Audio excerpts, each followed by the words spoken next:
김정은 노동당 위원장의 친서와 방북 요청이 문재인 대통령에게 전달된 이후 남북 정상회담 성사 여부가 주목받고 있습니다. 방북 초청장을 받은 문 대통령은 여건을 만들어 성사시켜 나가자고 밝혔습니다. 청와대는 국가안전보장회의 NSC를 중심으로 정상회담 준비에 착수, 올해 안으로 개최할 방침이라고 밝혔습니다. 다만 임종석 비서실장, 정의용 국가안보실장, 서훈 국정원장 등이 물망에 오르고 있는 대북 특사와 관련해선 너무 빠른 이야기라며 신중한 입장을 보이고 있습니다. 한편 남북 정상회담 성사에 있어 가장 큰 변수는 문 대통령이 언급한 여건 조성, 즉 미국의 동의입니다. 이런 가운데 방한 기간 내내 북측 고위 인사와의 접촉을 꺼리며 압박 일변도를 걷던 마이크 펜스 부통령이 태도 변화를 보여 이목이 집중됐습니다. 펜스 부통령은 미국으로 돌아오는 공군 2호기 안에서 워싱턴 포스트의 조시로긴 칼럼니스트와의 인터뷰를 통해 북한과 대화할 준비가 돼 있다며 남북 대화 지지 뜻도 내비쳤습니다. 향후 우리 정부의 설득에 따라 미국이 남북 정상회담은 물론 북미 대화까지 수용할 가능성을 시사한 것으로 풀이됩니다. 이슈파이터 초대석 이슈인에서는 국회 국방위원회 소속 김종대 정의당 의원과 함께 남북 정상회담 전망에 따른 국제정세 변화에 대해 짚어봅니다.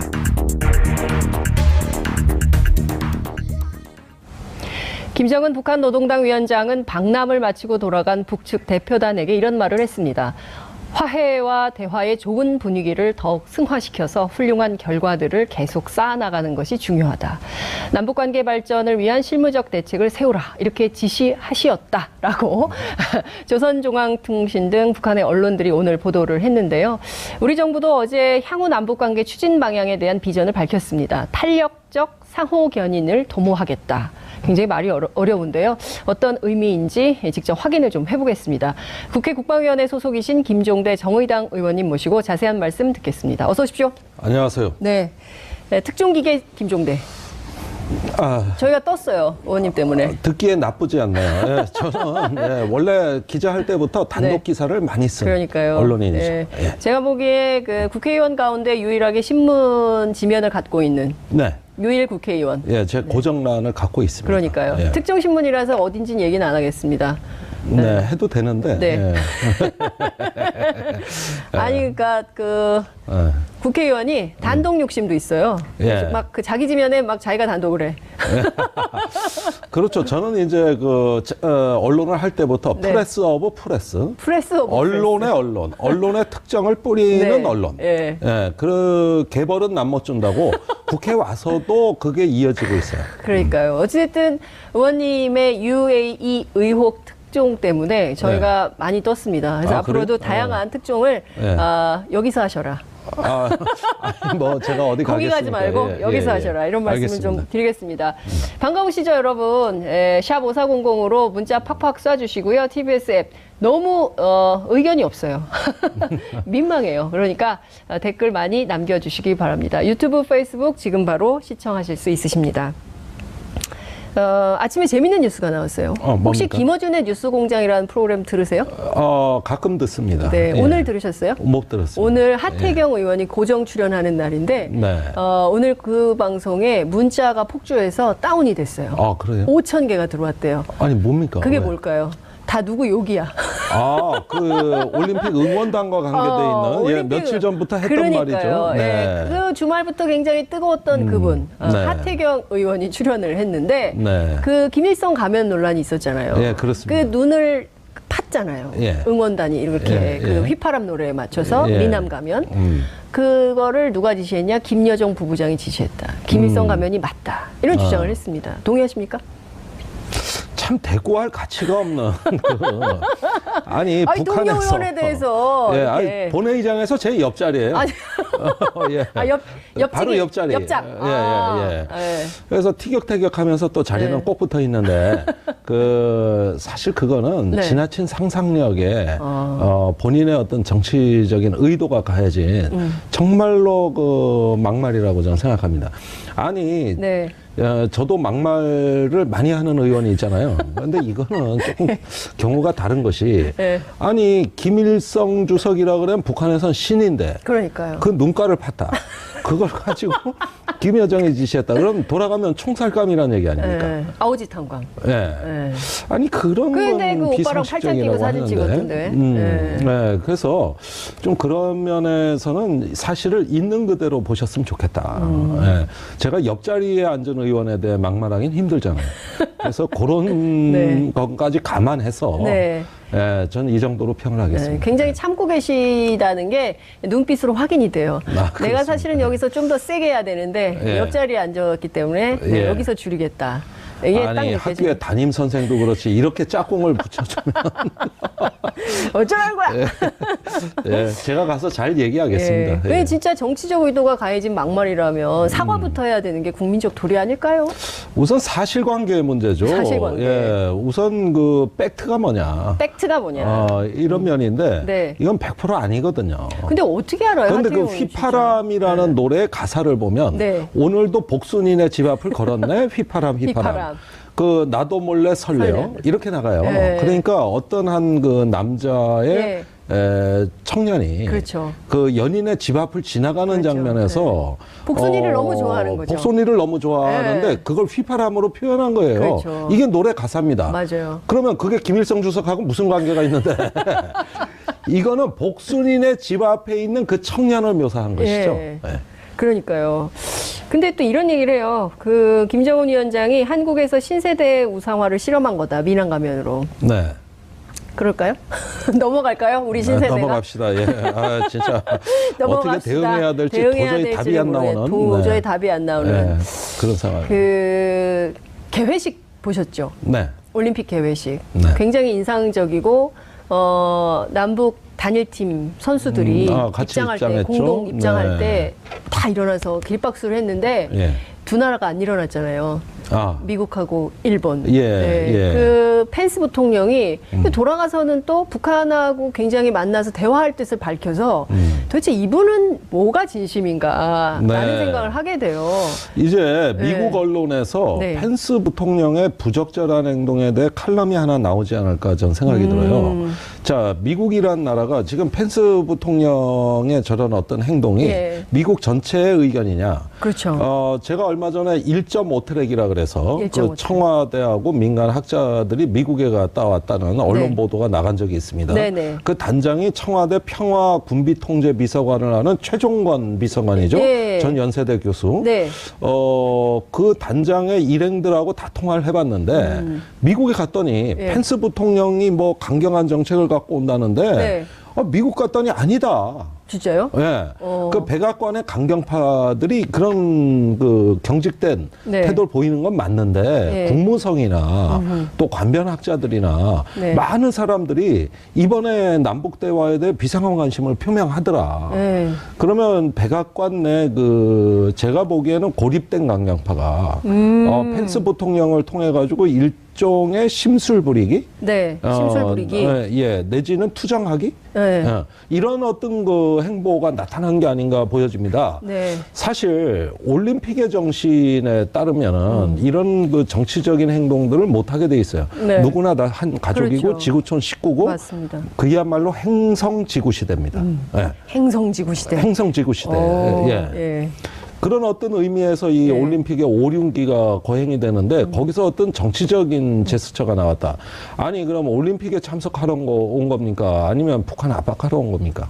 정치하러 오신 겁니까? 그러니까 이 부분에 대해서는 우리가 균형 있게 봐야 되는 것이 전 펜스 부통령의 저런 행보가 미국의 어떤 그 입장이냐? 네. 그렇게 보지 않아요. 그러니까요. 그 미국 의회 전문지 있잖아요. 더 힐이라고. 예.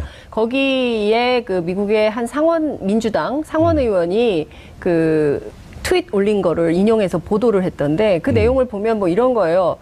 왜 저기 왜 갔냐? 올림픽 그래. 참가하러 간 거냐? 북한 압박하러 간 거냐? 저런 태도를 어디서 본 것 같다? 그 미국 그 무슨 축구인가요? 뭐 네. 있잖아요. 풋볼. 네. 거기서 이제 그 인종차별 그렇죠. 반대하던 그때도 똑같은 태도를 하더니 거기까지 그렇습니다. 남한까지 가가지고 그런 행동을 했다 이렇게 비판을 하더라고요. 아니, 그렇죠. 그러니까 이미 나오고 있는 거죠. 미국 사회 내부에서. 예, 그렇습니다. 네. 그러니까 이런 어떤 그 정치적인 행보, 네. 그 천안함이 그 전시대에 있는 이함대 사령부 방문, 네. 탈북자 면담, 네. 거기에 아베 총리의 한미 연합훈련 재개발언, 그러니까요. 예, 이런 등등의 최근에 어떤 그 일련의 사안을 보면은 미국, 일본의 그 극단적 강경파들이 하나의 이 평창 올림픽에 시샘을 하듯이 네. 과도한 정치적 의사 표출을 하고 있고 결국 그것은 올림픽 정신을 폄훼하는 수준까지 나가고 있어요. 자, 남북 대화라는 게 네. 이제 시작입니다. 평창 올림픽은 단지 상견례예요. 상견례. 예. 네. 앞으로 진짜가 문제예요. 그럼 얼마든지 한미 간에 정책 조율이 되고 있고 네. 또 이런 부분을 대비하기 위한 시간은 충분히 있는데도 불구하고 네. 여기 와가지고 대화 자체가 불순한 거라고 이야기를 한다면 네. 그러면 압박과 제재는 왜 하는 겁니까? 그런 압박과 제재의 효과를 대화를 통해 확인하는 거예요. 네. 그래서 압박, 제재, 대화 이 세 가지 그 기둥은 네. 대북 정책의 트라이앵글입니다. 예, 이거는 다 정리된 이론이에요. 네. 대화문 언제 미국이 닫겠다 그랬습니까? 열어놓는 겁니다. 그렇죠. 열어놓고 압박과 제재를 병행한다예요. 이게 대북 정책인데 네. 최근에 단지 문재인 대통령이 조금 앞서 나갔다고. 네. 오로지 그 이유 하나만으로 견제하는 건데 이런 식이라면 네. 곧 그 미국과 일본의 그 네. 집권층이 문재인 대통령 길들이기 들어가겠죠. 그게 이제 시작되는 거죠. 네. 자, 박근혜 대통령도 그런 거 당한 적 있어요. 언제? 천안문 성노회. 맞아요. 성노외교 끝나자마자 예. 바로 또 미국에 갔잖아요. 그게 재작년입니다. 그렇습니다. 그때 천안문 성노회 올라간 게 9월입니다. 맞습니다. 10병씩 참관했습니다. 예, 예. 즉각 길들이기가 들어왔어요. 그래서 해명 외교하러 이 다음 달인 10월에 미국 갔던 겁니다. 그렇죠. 그리고 사드 문제가 급물살을 탄 거예요. 맞습니다. 맞습니다. 그래서 180도 바뀐 겁니다. 그래요, 맞아요. 자, 길들이기가 들어오는데 우리가 어떻게 대응하느냐가 대단히 중요해졌습니다. 굉장히 중요한 포인트를 지적해 주셨는데요. 어떤 방식으로 길들이기가 들어올까요? 이를테면은 박근혜 정부 때는 박근혜 대통령이 성노외교 때 굉장히 시진핑 주석으로부터 굉장히 그 환대를 받았잖아요. 예. 좀 기분 좋게 오셨다고요. 예. 갔다 온 다음에 예. 바로 이제 미국에 가서 청부서 예. 싹 다 받아가지고 이제 사드 배치로 이렇게 이어진 건데. 그러니까 차라리 중국 안 간만도 못한 걸로 180도 도니까 중국은 이제 격분한 거죠. 그렇죠. 그래서 박근혜 정부 마지막 네. 2년간이 한중 관계가 수교 이래 최악의 시기를 맞이했고 예. 남북 관계도 같이 나빠졌던 거거든요. 예. 자, 그렇다면 문재인 대통령은 어떨까? 예. 비슷한 상황을 맞이하는데 뭐가 이 있을까? 무기를 국면의 또? 패턴은 같습니다. 그러니까 지금 굉장히 왜 미국과 일본이 저럴까? 결국에는 그 미국의 MD, 한미일 군사공조 체제를 갖춰서 북중러 이렇게 신냉전 시대 네. 시스템을 또 가져가려고 하는 거 아니냐. 아시아 패권을 여전히 미국이 주도하고, 예. 그 미국 밑에 동생. 일본 예. 있고 예. 이런 시스템을 계속 가져가려고 그러는 거 아니냐. 그렇게 이런 구도로 보는 한 이게 한반도 문제 쉽지 않겠다. 이런 우울한 생각도 들어요. 저는 우선 네. 평창 올림픽 기간 중에 네. 하마터면 문 대통령이 휘청거리고 넘어질 뻔했는데 그래요? 용케도 잘 버텼다. 그 가장 결정적인 국면은 아베 총리가 와가지고 위안부 소녀상 철거와 그다음에 한미 연합훈련 재개를 얘기했을 때 단호하게 남의 나라 내정에 대해 총리께서 하실 말씀이 아니라고 봅니다. 전 진짜 많은 국민들이 시원했을 거예요. 사이다. 이렇게 얘기했어요. 그러니까요. 네, 이렇게 일단 잘 버텼다. 웬만하면 어쩌면은 그 강대국의 힘의 논리에 그 현실주의 관점으로 굴복해서 야, 이게 좋은 게 좋은 건데 이거 그냥 쉬쉬하자. 정상회담 때 했던 얘기 밀봉해버리자. 이럴 수도 있었어요. 그게 박근혜 정부 때 행태입니다. 그렇죠. 근데 까버렸어요.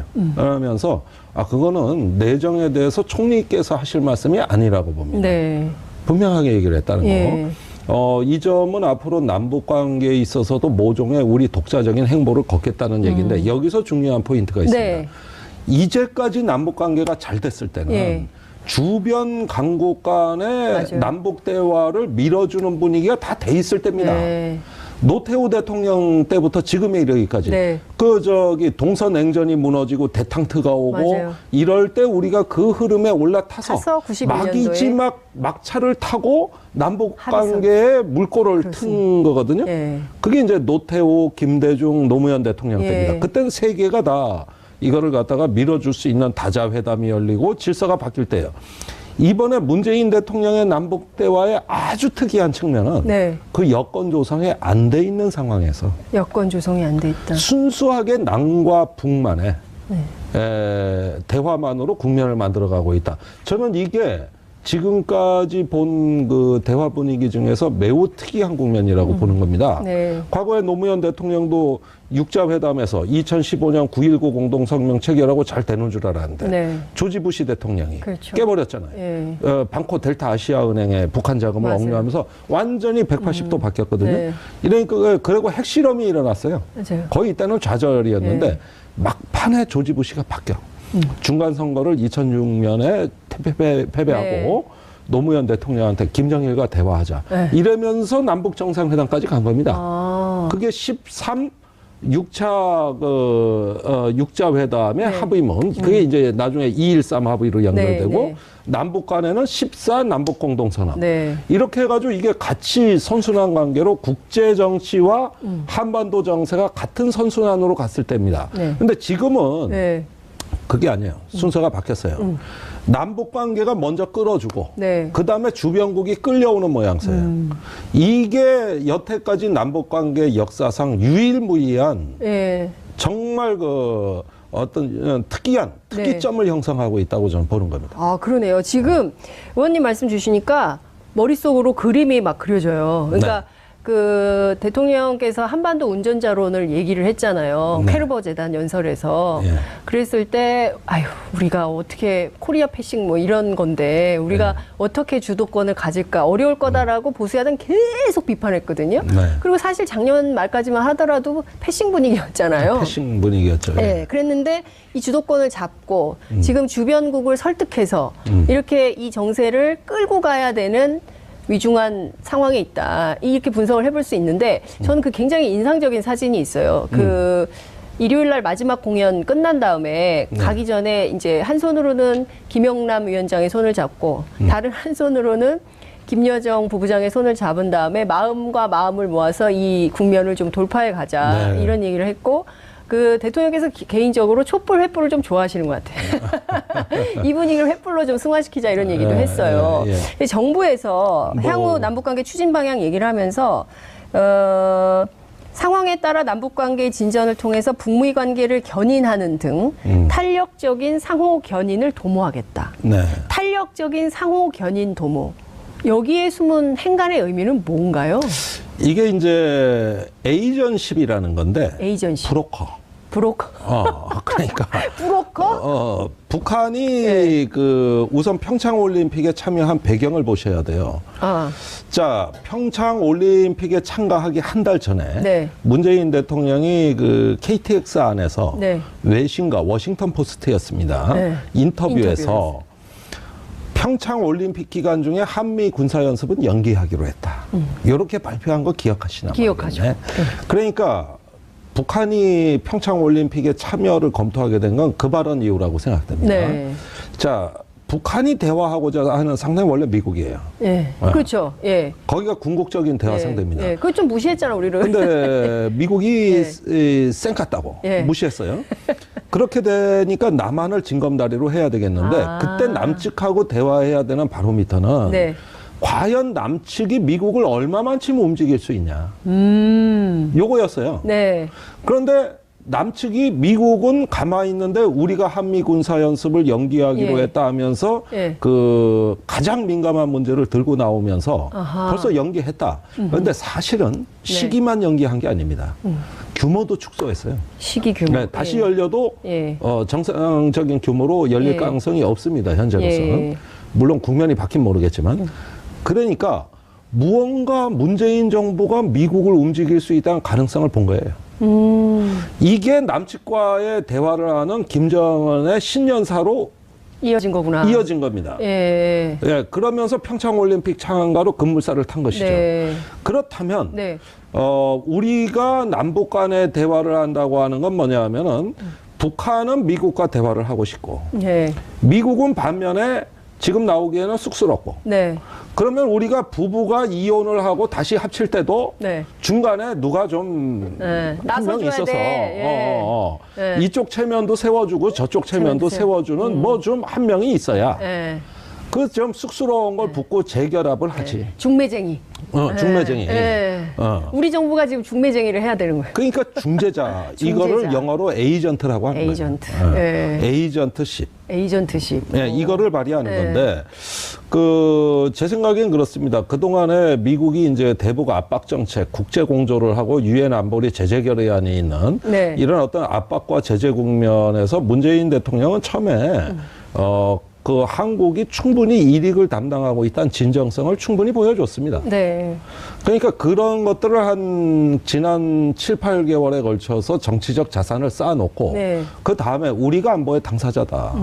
그러면서 막혀있는 대화에 뭔가 조금 다른 면모를 보여주니까 상대방의 관심 끌기, 그 다음에 그 관심을 호감으로 바꾸기, 그 다음에 한 자리에 모이게 하기, 요런 식의 리더십 발휘. 요걸 이제 중재자, 퍼실리에이터, 촉진자라고도 하는. 요런 것에 F 발음이 안 되는 식이네요. 제 영어 발음은 평가하지 마세요. 퍼실리에이터. 예. 못 알아들을 것 같아. 아메리카 사람들이. P 발음 같이 했죠. 그러니까 요런 데서 틈새를 발견했다. 틈새 전략이다 이게. 틈새 전략이다. 아 정말 그 어떤 평론가보다 훨씬 더 정확하게 그리고 사람들이 못 보는 대목을 단순 명쾌하게 언론인처럼 정리를 정말 잘해 주시는데 댓글이 막 들어왔어요. 윤종근님께서 김종대 의원님 핫해 혼내주세요. 떼찌. 옆자리에 앉아 있기 때문에 제가 그건 책임지. 떼찌 책임지시기로.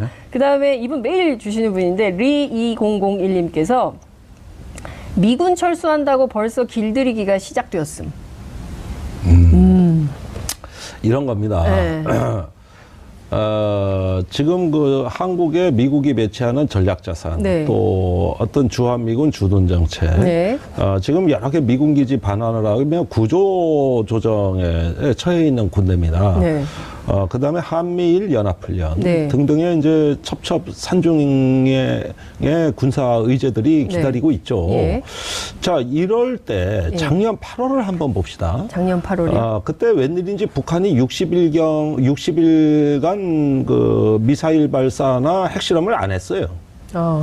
그러니까 트럼프가 갑자기 헷갈려가지고 트위터에 뭐라고 썼냐면은 김정은이 자제하고 있다. 나는 그를 존중한다. 고로 한미연합훈련에 핵잠수함, 항공모함, 전략폭격기를 안 보내. 훈련 규모는 3분의 1로 줄여. 그때 트럼프가 난데없이 김정은은 아무런 선의를 안 보여주는데 넙죽국의 선의라고 감사합니다 하고 연합훈련을 팍 줄여버렸어요.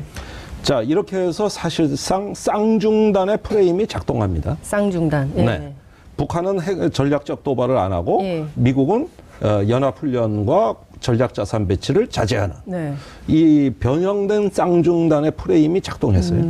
그게 이번에 평창올림픽에 또 작동합니다. 북한이 지금 열병식을 축소하고 그다음에 외신에 안 하고 우리는 연합훈련을 연기하고.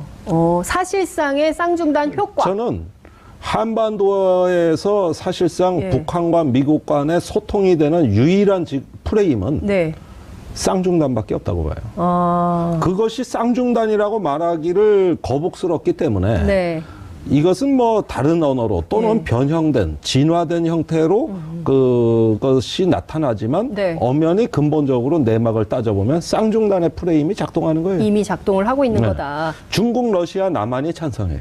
이미.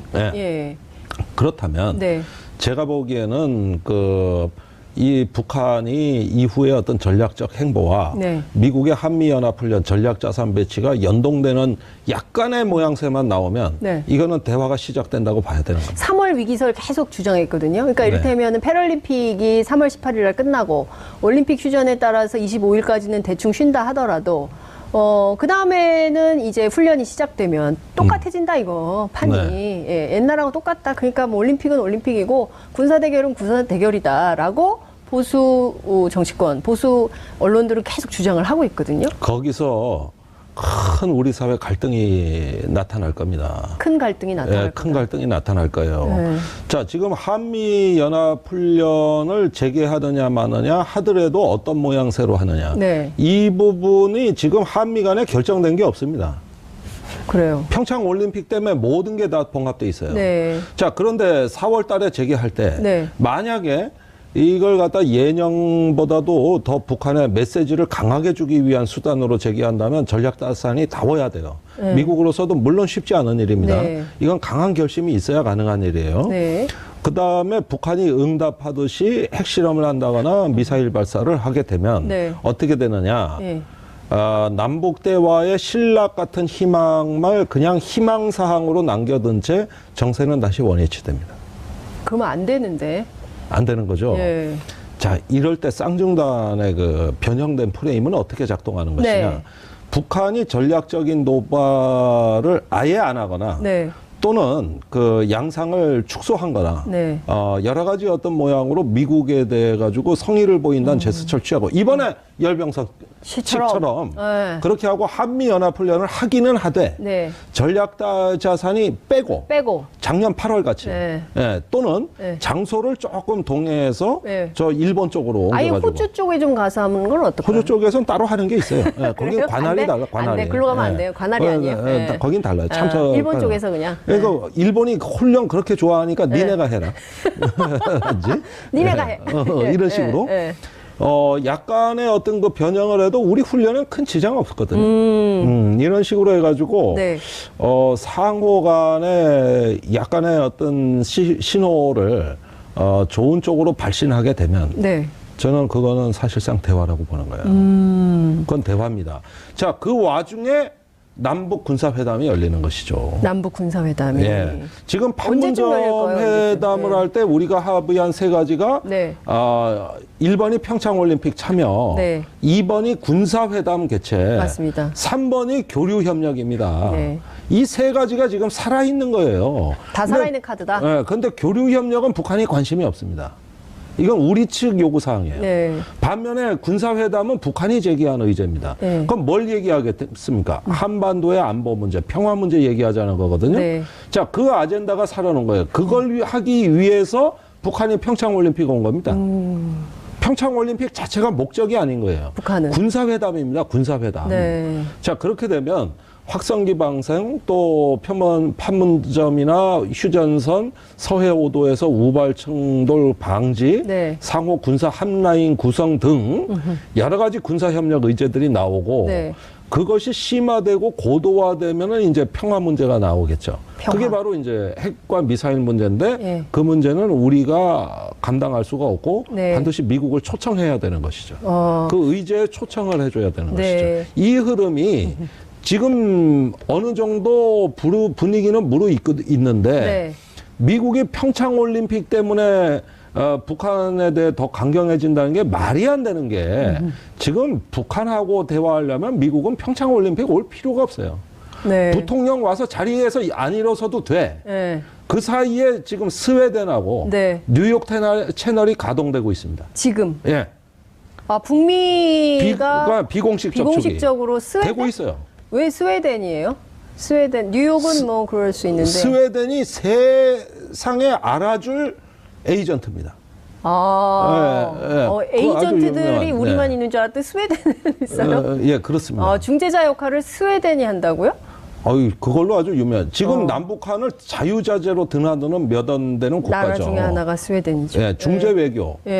지금 제가 이거 한 가지 설명을 드려야 되겠네. 이 북한하고 대화를 통한 평화적 해법을 주장하는 나라들이 서로 경쟁이 붙어 있는데 지금요? 제가 보기엔 3개국이에요. 노르웨이, 스웨덴, 캐나다. 캐나다는 지금 얼마 전에 10개국 우리 한국전쟁 담사국 초청해가지고 자기네가 회의도 열었잖아요. 국제회의. 거기 강경화 장관도 가고 막 그랬잖아요. 네, 그렇습니다. 그래서 엄청 자기네가 중진국으로 한반도 평화에 개입하는 것처럼. 근데 캐나다가 왜 저러지? 미국 가서 부시 유엔 총회 그 참석차 트럼프 대통령 만나가지고 캐나다 총리가 북한하고 대화하세요. 이랬다가 거의 싸대기 맞을 뻔한 일도 있어요. 트리도 총리가. 진짜. 진짜예요. 근데 제가 전 세계에 가장 재밌는 나라가 캐나다인데 북한이 미국의 미사일을 발사해서 네. 중간에 약간 계산이 착오가 되면은 미국 땅에 안 떨어지고 캐나다에 떨어져요. 캐나다 양 옆에 미국이 있어. 그래서 자기네 생존권이 걸렸어요. 자기네 생존권이 걸려 있는데 내가 캐나다 언론이나 정부 사람들 만났을 때 아니 미국같이 강경책을 왜 안 쓰고 잘못하면 핵미사일이 캐나다 떨어지는데 안 무서워? 그러니까 우리나라는 인구 밀도가 낮아서 웬만한 데 떨어져도 상관없어요? 저 크게 다칠 우려가 없습니다. 그거보단 그거 걱정하느니 평화적 해법을 찾는 게 낫습니다. 나 그래서 전 세계 제일 재밌는 나라다. 네, 그러네, 진짜. 바로 국경 밖에 미국은 지금 분위기가 난리가 났는데 180도 다른데 이런 거예요. 그러니까 이런 와중에서도 그 북극 가서도 냉장고 파는 에이전트는 있는 거라고.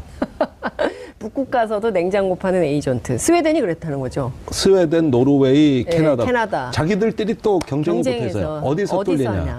그런데 제가 스웨덴에 이제 북한 갔다 온, 평양 갔다 온 사람들을 만나요.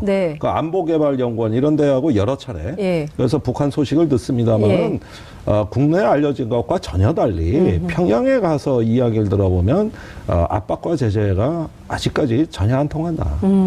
이런 이야기도 많이 전해옵니다. 근데 지금 보면 그 비핵화 이슈를 어느 레벨에서 어떻게 다룰 거냐. 근데 이제 그 헤리테이지 재단 있잖아요. 거기에 브루스 클링너. 그 CIA 관계자로 알려져 있더라고요. 분석가. 근데 이 사람이 무슨 얘기를 했냐면 비핵화 이슈를 남북 정상회담에 다룰 수 있으면 그러면 되는 거 아니냐. 그러면 미국이 개입할 이유가 없는 거 아니에요. 다시 해석을 해보면 정상회담에서 이 이슈 못 다루면 하지 말아라. 이런 뜻으로도 들리거든요. 자, 그런데 비핵화 이슈를 다루면 대화가 안 돼요. 남북 정상회담은. 그러니까 이 부분의 절충점은 단계를 쪼개는 겁니다. 그걸 살라미 전술이라고 하는 건데 살라미 소세지 있잖아요. 소세지. 얇게 써는 거, 얇게 이렇게 조각조각 얇게 써는 거. 그래서 목표를 세분화한다. 그러면은 비핵화로 가기 위한 전략적인 목표는 핵 동결이 되는 것이죠. 핵 동결. 그렇습니다.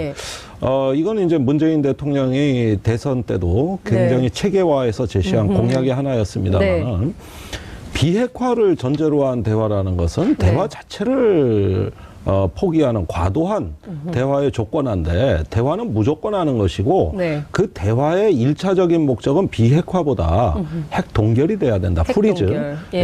얼려버린다 이거죠. 동결인데 그 동결을 통해서 미래 핵을 제거하고 거기서 쌓아진 신뢰와 관계 형성을 통해 가지고 2단계로 비핵화, 즉 과거의 핵을 제거한다. 핵폐기. 그렇게 해서 미래 핵과 과거의 핵이라는 이런 구분법을 내놨어요. 이거는 정의당도 그 프레임을 우리가 더 빨리 냈고 진보 또 개혁적인 세력은 다 그 얘기를 하고 있어요. 아니 비핵화가 현실적이지 않다면 살라미 전술 그렇게 해서 일단은 우선 재래식 분쟁의 이 군사적 긴장을 완화해야 되겠죠. 그 다음에 핵 동결 프로그램 이런 것들을 대화의 의제로 올려야 됩니다. 그런데 그러면 핵 문제 해결 안 된다고 비핵화 안 된다고 군사적 긴장은 더 높아져야 되는 것인가? 대화는 단절돼야 되는 것인가? 그건 아니죠. 지금 그러면 핵무기가 아니면 안전한가?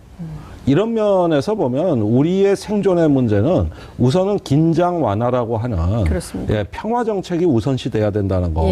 그다음에 군사적 신뢰 구축과 핵 동결에 관한 이런 부분의 이야기는 남북 간에도 에이전트십만 갖고도 가능하다는 거예요. 이게 왜 불가능하냐 이거예요.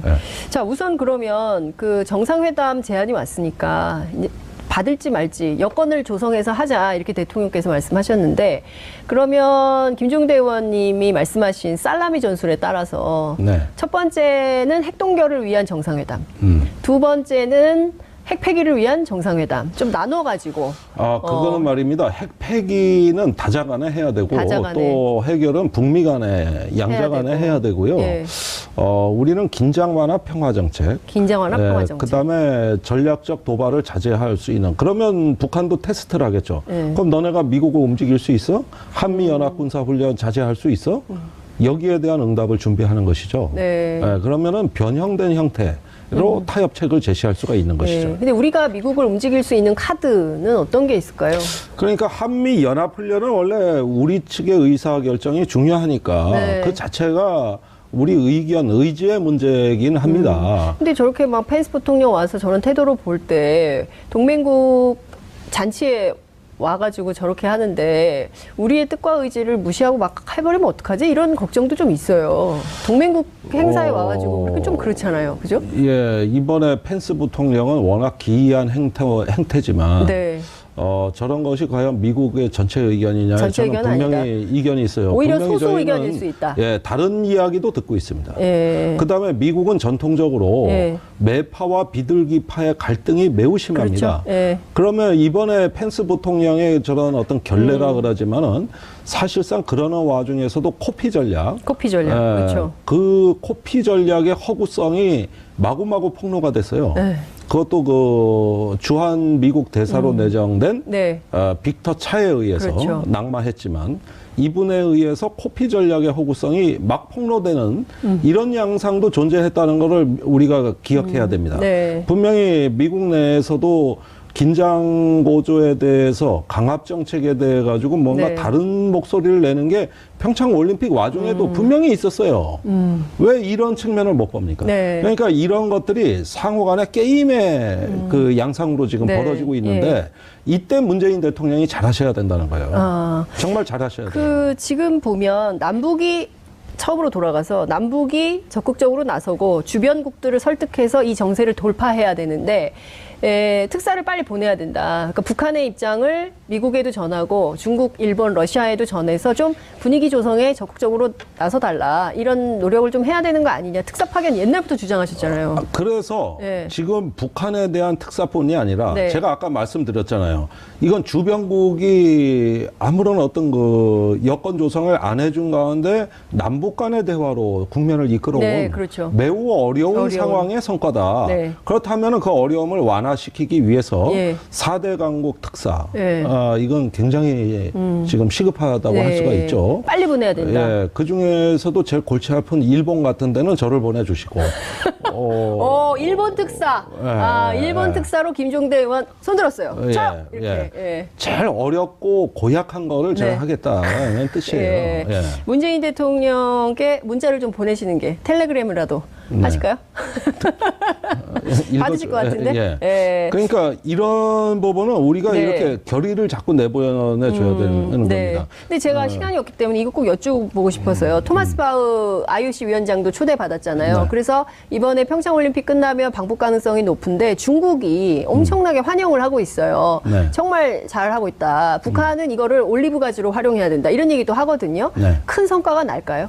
자, 우선 IOC 네. 매우 좋은 명분이고요. 예. 그다음에 UN 사무총장, 네. 그다음에 전 사무총장 반기문 씨. 반기문 예, 총장. 제가 뭐 그분을 네. 그렇게 존경하진 않지만 그래도 예, 소용이 해프닝이 너무 많아가지고. 예. 있으니까 그래도 뭐, 예. 또 버리는 카드는 아니라고 예. 저는 생각이 들고요. 네. 그다음에 4대 강국의 그 이제 네. 특사 외교 네. 이렇게 해가지고 알겠습니다. 종합적인 기획이 지금 나와야 되는 것이죠. 알겠습니다. 네. UAE 의혹 여쭤봐야 되는데 시간이 그게 더 15초밖에 재밌는데. 안 남아가지고 네. 또 나오시면 될 것 같아요. 조만간. 네. 예. 정리를 해야 될 것 같습니다. 다음 주 뵐게요. 예, 감사합니다. 2월 13일 화요일 장윤선의 이슈파이터 여기서 마무리하겠습니다. 시청해주신 여러분 대단히 감사합니다.